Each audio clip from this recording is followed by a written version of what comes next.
Greetings, I am Liz. And I am Scandal. And let's play a game together. So, we have come back to the grand reveal that Liz is an abusive boyfriend. Yeah, pretty much. That is what this is, because I cannot tell you the amount of stories that I have read about women basically caretaking for basically extremely down on their luck or extremely depressed or very basically manipulative or very non-motivated boyfriends in a certain basically way of thinking, and who also many times seem to appear basically as abusive past a point. They're like this narrative completely, or unhealthy relationship dynamics. Let's just completely feels like Juniper is going, you have been the bad partner. And now you need to get your life together. I've been picking up the slack. I've been paying the rent. I've been keeping things clean. I've even been working to motivate you, like an exhaustive girlfriend behavior. And we are now learning that our character is basically a dismissive, disconnected, depressed, slovenly jerk to their roommate and at home. And I'm going, why would you not set this up from the beginning? And also, I believe her premise is wrong, even if all those things are true and we just never learned them about our character ever. But now you found your dream. We literally haven't even started our first day yet. This thing could burn down right now. Instantly. We also don't know that we're going to be any good at this job. We could be, but we may not be. And her being connected to the fact that we think this is one of the riskiest possible ventures we could do, saying, you're done now, you did it, is a little bit wild. And it's also ridiculous. As my friend has also pointed out, Dekonami could basically call health inspectors on us. They could do any number of things to us. That whole corporation could fuck us over so hard that we could barely get started and then we'd flop within a couple of weeks. They could do a huge defamatory thing. And also, if people aren't used to what's required as far as like health codes and such are concerned, he really could get us in huge amounts of trouble. Yeah, we could be in trouble. So anyway. Not just an adult, but a business owner, a manager. You're responsible for so much more than you were before. And how you take care of yourself reflects on all of that. Only because... Okay, so I feel like I'm hearing a narrative of going, since you are now in charge, you need to prove that all good people are the only people who are in charge. Like, again, that thing of, you have to now basically conform to an idea that we didn't even know we were not... So here's this interesting thing. Both of the times that I've moved into a management position at the, jobs that I was in. Right. The thing is I got the management position because I applied for it, which is a very important thing. They're not just given to you in most cases. Like, this is an important piece of more structured business that where you have to apply for it. There's this narrative that you don't just be handed to you if you're good enough. Anyway, so I applied for it and I received it because I was thoughtful, organized, reliable, outstanding by their standards, worked really, really hard and put a lot in because I was a good example to other people and they thought I would be a good example as leadership. And then as soon as I received the position, both times, I got sat down and going, now that you're a leader, you're going to have to be a good example to people. One of my primary positive reviews as an employee was that you're such a good example to other people. Whether it's you're wearing your uniform correctly, whether it's that, you're really supportive of other people, whether it's that you follow rules appropriately, you're such a good example. And then I got sat down. You're in charge now. You need to be a good example. And it's like, it feels a little bit like that because like every single person around us has been like, you're so expiring. You have put in more effort and more time and more energy than any of us. Like the entire wake intervention was everyone saying, you put in more effort and energy than any of us did. We were all kind of just drifting around doing the basics and you came in and kicked ass. And now she's saying, you can't just be there. You're going to have to kick ass now. Yeah, I don't understand this It sounds contradictory a lot, and I'm like, Juniper, are you okay? So this is a really, really, really good example of what I talk about in real life. If one of my friends came at me with something as left field of this, yes, I might be a little offended at first. I might be a little bit hurt and confused, going, whoa, you're just suddenly attacking me. I would wonder if they are okay. When there's a massive sudden shift in the behavior of someone you care about, it is not usually an indication of this is who they are. It's usually an indication of something changed dramatically in their life and they're acting out against it. They have hit a wall or a breaking point. I wonder if Juniper's okay.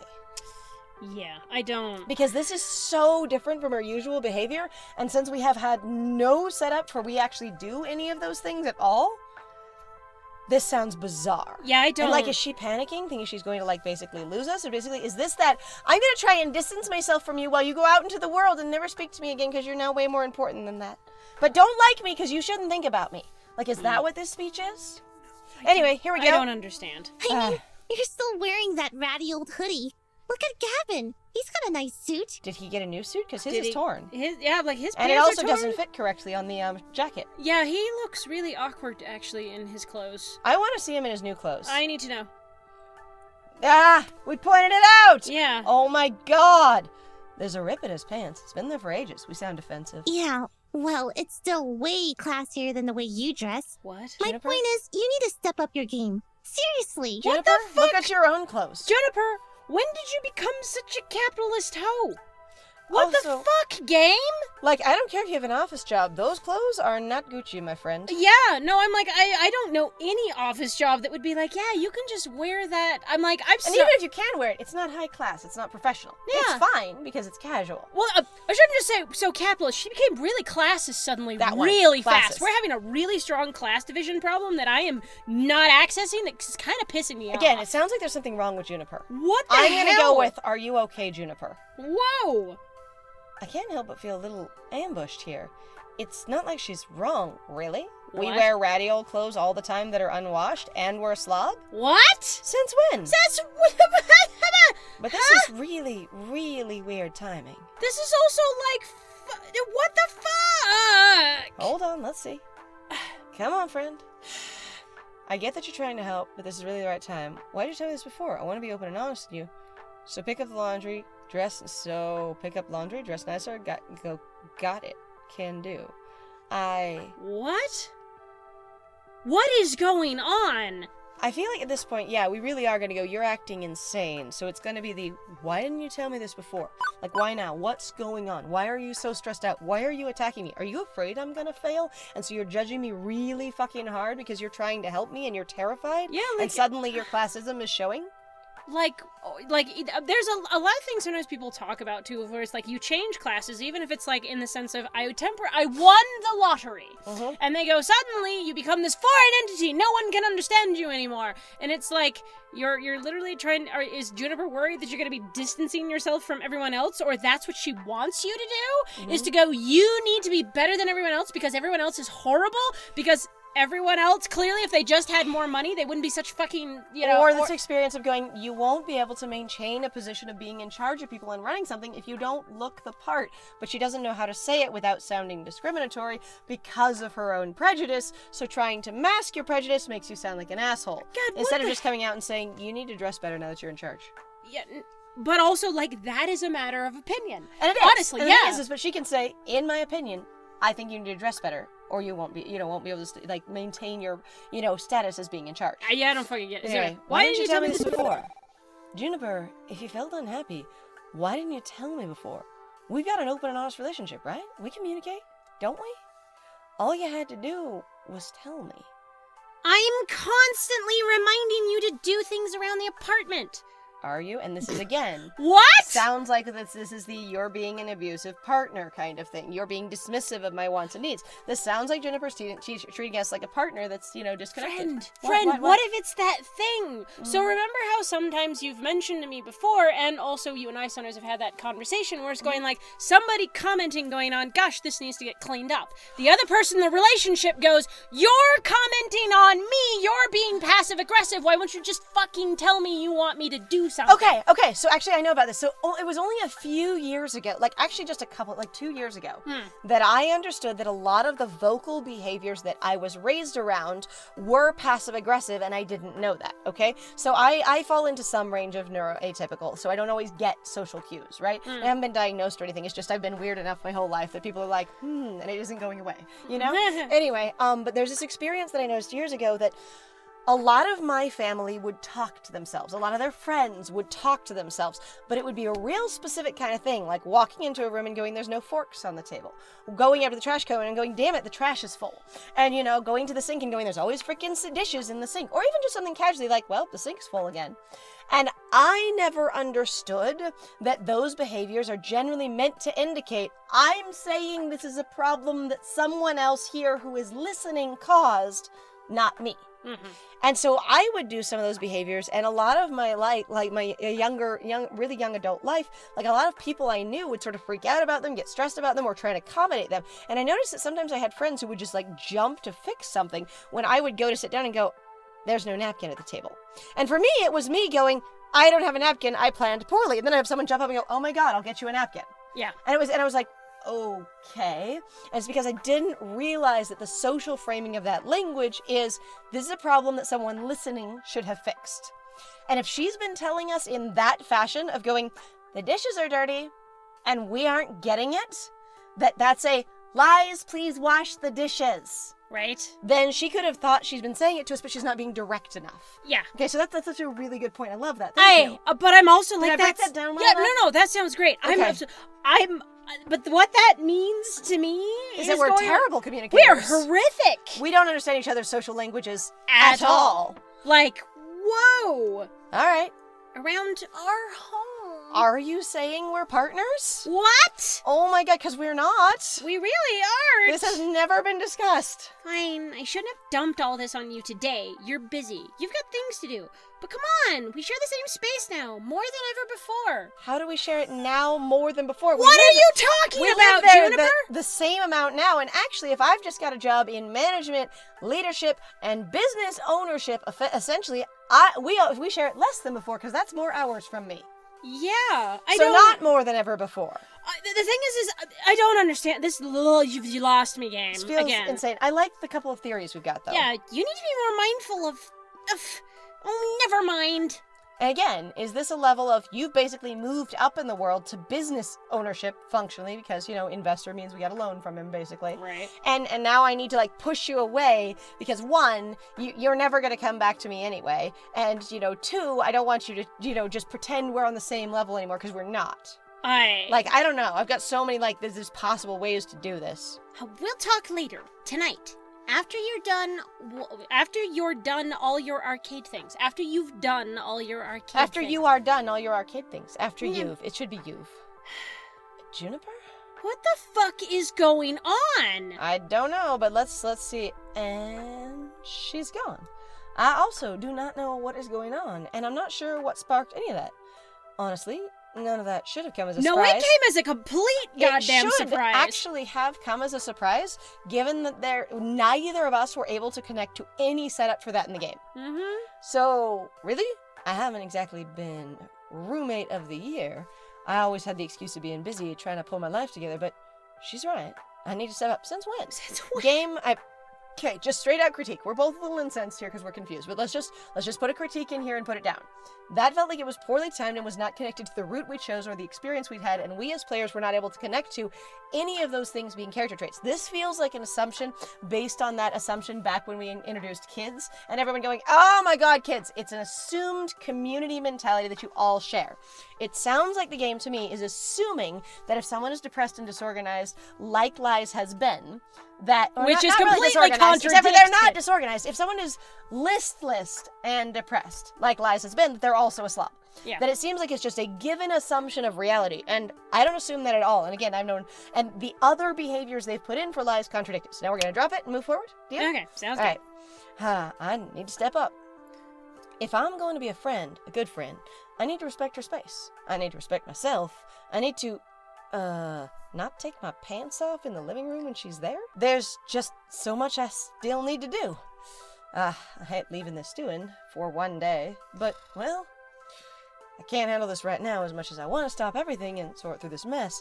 I've got a job to do today. Yes, especially since, again, none of your other employees are here. There will be time later to patch things up with Juniper. Presumably? I need to at least try to put this turmoil behind me so I can focus on the first day of Funtervention with a smile. Despite reeling from that incident just now, despite my nerves, I'm ready to do this because I have to be ready. No choice. Sounds good. It just keeps talking. We talk whenever we're nervous. Yeah. I've got big plans for the opening ceremony. I'm going to open the doors, give my prepared speech to the gathered masses, and stay on hand to greet gamers as they enter. As well as you have your other employees here, I assume? And people who want to eat, do they eat? Well, I mean, that gamers do eat. I know. But, that just sort of sounds also, it sounds like you don't have any restaurant patrons. Yeah. Because usually, and again, in my experience, when you have a fully functioning restaurant, like a family restaurant, and fill in the blank other venue, people will come for just the family restaurant experience. Yeah. And so it's like, step into the forefront, I grasp the door handles, and throw the gates of Funtervention wide. Really, where are your other employees? Welcome, friends. Welcome to Funtervention. Funtervention is now open for business. Behold, gamers. I give you Funtervention. I don't feel like that should be angry. I should just feel like it should be enthusiasm. I think that's just more aggressive. Aggressive doesn't necessarily mean angry. I think we should be more aggressive about it because we are nervous and we're trying to really do this. Okay. Behold, gamers! I give you Funtervention. Behold! I give you... That's amazing. We fail. Where was our speech anyway? The thing is also, you give your speech before you let people in. This sounds, again, firstly, like a really poorly organized event. So, you need to have a set-up area outside for waiting, or an indication to wait, which is where you would have your mascot or other person explaining to people what to expect, and your event structure would also explain for people beforehand, as your grand opening advertises, what to expect. And so it wouldn't just be you alone in a void with no support, opening a door by yourself on a crowd, and then hoping that they understand you want to give a speech.